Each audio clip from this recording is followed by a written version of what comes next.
ప్రియులారా, ప్రార్థన చేసుకుందాం. మహోన్నతుడా, పరిశుద్ధుడా, మీకు వందనాలు, స్తోత్రాలు.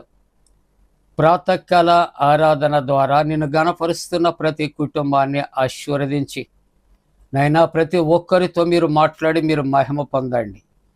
యేసు ప్రభువారి దివ్య నామమున వేడుకొనుచున్నాము తండ్రి, ఆమేన్.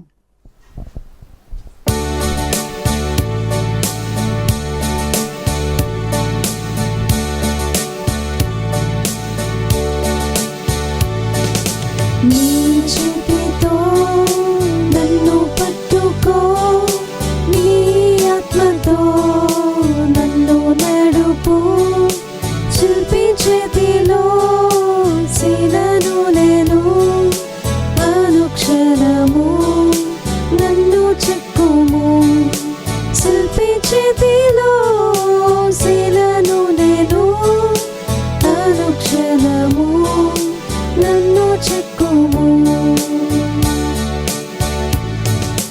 అంధకార లోయలోన సంచరించిన భయము లేదు, నీ వాక్యం శక్తి గలది, నా త్రోవకు నిత్య వెలుగు, నీ వాక్యం శక్తి గలది, నా త్రోవకు నిత్య వెలుగు.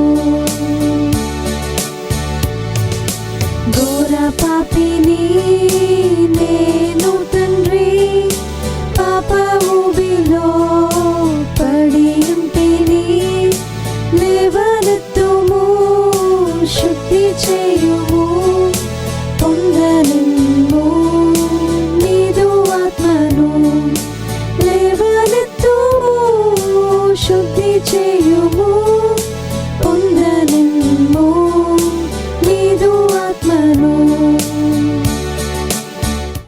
ప్రియులారా, ప్రభు పేరిట మీకు శుభాలు. జన్మదినాలు, వివాహ దినాలు జరుపుకుంటున్న కుటుంబాలకు యేసుక్రీస్తు ప్రభు పరిశుద్ధ నామమున పండు friends and sisters YouTube channel ద్వారా మీకు శుభాలు తెలియజేస్తున్నాం. మీ కొరకు ప్రార్థన చేస్తున్నాం. దేవుడు మిమ్మలను దీవించునుగాక. మంచిదండి, మీరంతా క్షేమంగా ఉన్నారు కదా, దేవునికి వందనాలు. ప్రాతకాల ఆరాధన కొరకు ఏర్పాటు చేయబడిన పరిశుద్ధ లేఖనాన్ని చదువుకున్నాం. అందరము కూడా పరిశుద్ధ గ్రంథాన్ని తెరచి మత్తయి సువార్త 6వ అధ్యాయము 12వ వచనాన్ని కలిసి చదువుకుందాం. 12వ వచనం, మా రుణస్థులను మేము క్షమించి ఉన్న ప్రకారము మా రుణములు క్షమించము. మరలా చెప్పుకుందామండి. 6వ అధ్యాయం మత్తయి సువార్త 12వ వచనము, మా రుణస్థులను మేము క్షమించి ఉన్న ప్రకారము మా రుణములు క్షమించుము. ప్రియమైన దేవుని యొక్క కుటుంబమా, ప్రభు యొక్క ప్రార్థన లేక పరలోక ప్రార్థనలో ఒక్కొక్క భాగాన్ని కూడా మనం ఒక్కొక్క రోజు ధ్యానం చేస్తున్నాం. ఈ దినము మనము చదివినటువంటి వాక్యాన్ని ప్రార్థనాపూర్వకంగా కలిసి ధ్యానం చేస్తూ ఉన్నప్పుడు రుణములు క్షమించుట, రుణములు క్షమించుట, రుణములు అనే మాట కొరకు ఆలోచన చేస్తూ ఉన్నప్పుడు అది ఆర్థికపరమైనటువంటి విషయాలు కావచ్చు, లేక ఇతరులు మన పట్ల మనకు చేసినటువంటి నష్టాలు లేక కలుగజేసిన కష్టాలు కావచ్చు. వాటిని మనం క్షమించవలసినటువంటి బాధ్యత, భారము మన మీద ఉంది అని యేసు ప్రభువారు ఆయన పరలోక ప్రార్థనలో ఆయన శిష్యులకు తెలియజేస్తున్నాడు. దాంట్లో ఉన్నటువంటి ఒక ముఖ్య భాగము లేక అంశము మనం తెలుసుకోవాలి, నేర్చుకోవాలి.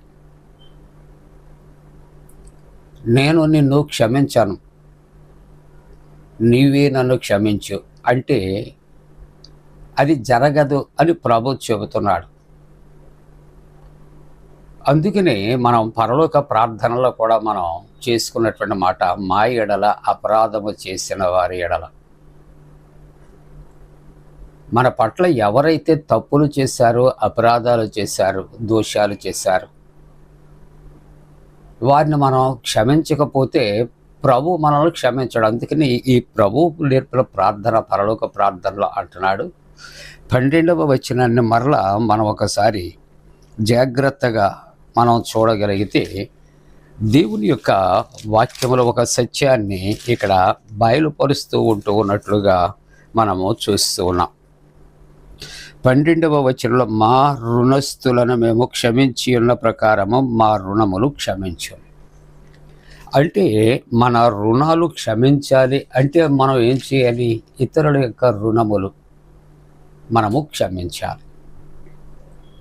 అదే మాటలు ఇక్కడ మత్తయి సువార్తలో 18వ అధ్యాయంలో కూడా మనము ఈ వచనాలు 21వ వచనము నుండి క్రిందకు జాగ్రత్తగా ఓపికగా చదువుకుంటూ ఉన్నప్పుడు పేతురు యేసు ప్రభుని అడుగుతున్నటువంటి మాట, అయ్యా, మేము ఎన్ని మార్లు మేము క్షమించాలి? నా సహోదరుడు నా ఎడల తప్పిదము చేసిన ఎడల నేను ఎన్ని మారులు క్షమించాలి? ప్రభు సూటిగా చెబుతున్నాడు, 77 మారులు. అంటే మానవ జీవితం తప్పు చేసిన వాడిని క్షమిస్తూ ఉండాలని ప్రభు తన యొక్క నిజ జీవితంలో లోకానికి మాదిరి ఉంచారు.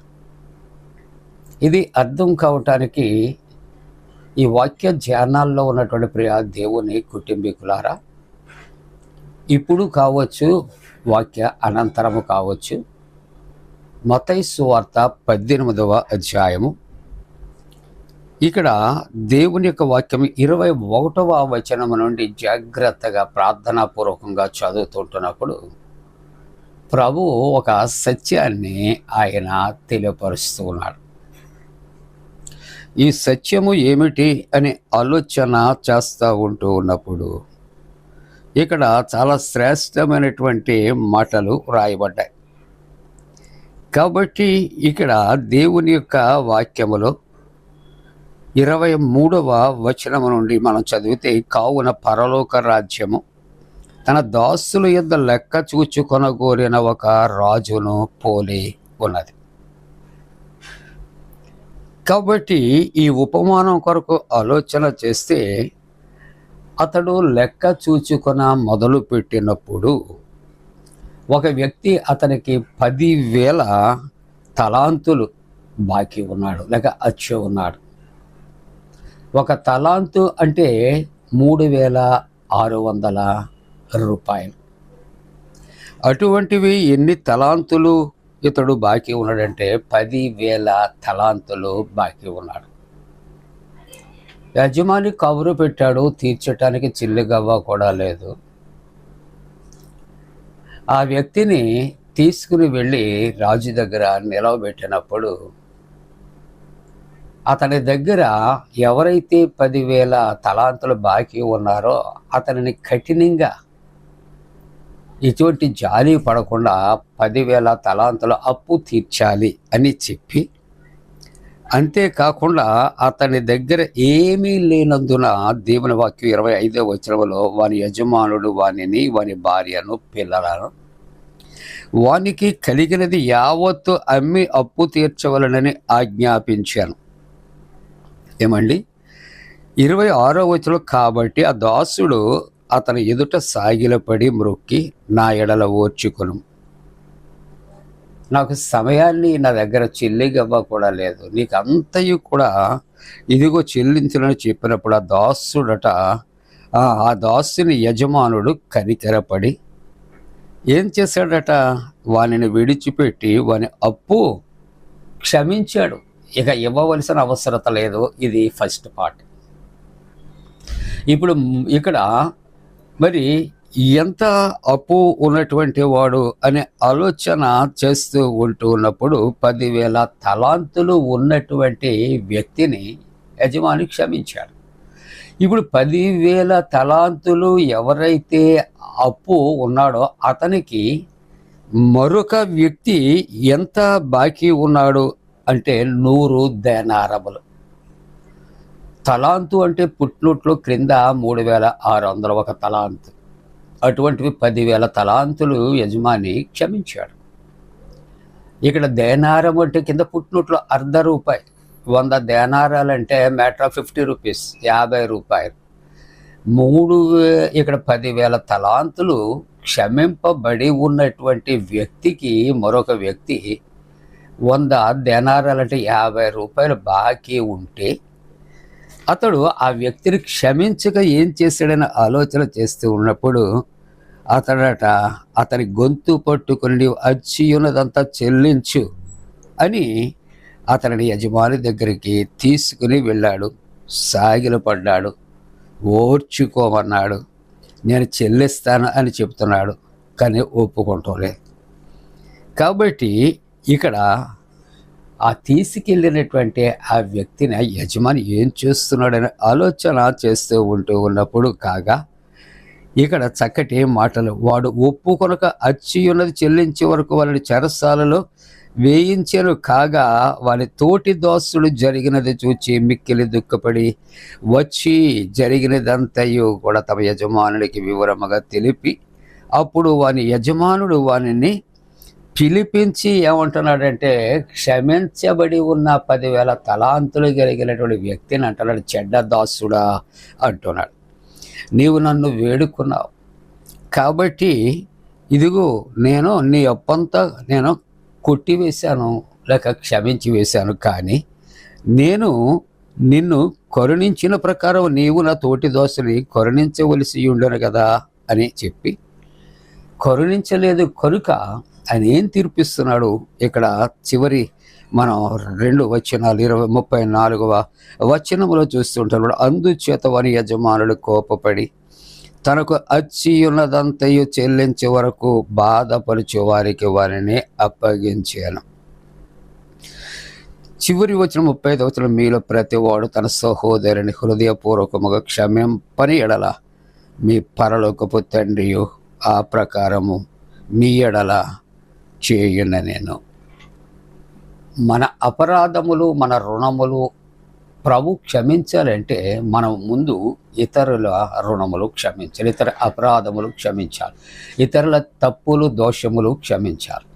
అలాగూ 10,000 తలాంతులు అప్పు ఉన్న వ్యక్తిని క్షమించి విడిచిపెడితే అతనికి 100 దేనారులు ఉన్నటువంటి వ్యక్తిని విడిచిపెట్టకపోవుట చేత తనని చెరసాలలో వేయించారు.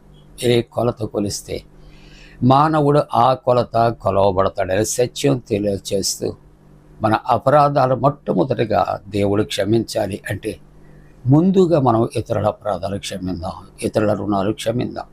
అలాగుండటానికి దేవుడు తన పరిశుద్ధాత్మ కూడిన మనపై మెండుగా కుమ్మరించునుగాక.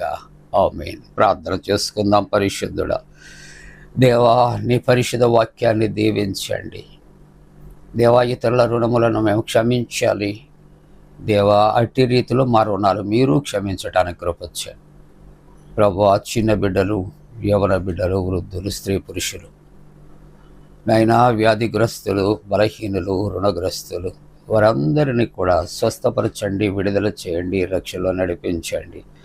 యేసు నామమున వేడుకొంచున్నాం తండ్రి. ఆమేన్. మన పరమ తండ్రి అయిన దేవుని యొక్క ప్రేమయు ప్రభువైన యేసుక్రీస్తు ప్రభు కృపయు పరిశుద్ధాత్మ అన్యోన్య సహవాసం ఆరాధనలు గణపరుస్తున్న కుటుంబాల తోడుని సంరక్షించి కాపాడును గాక.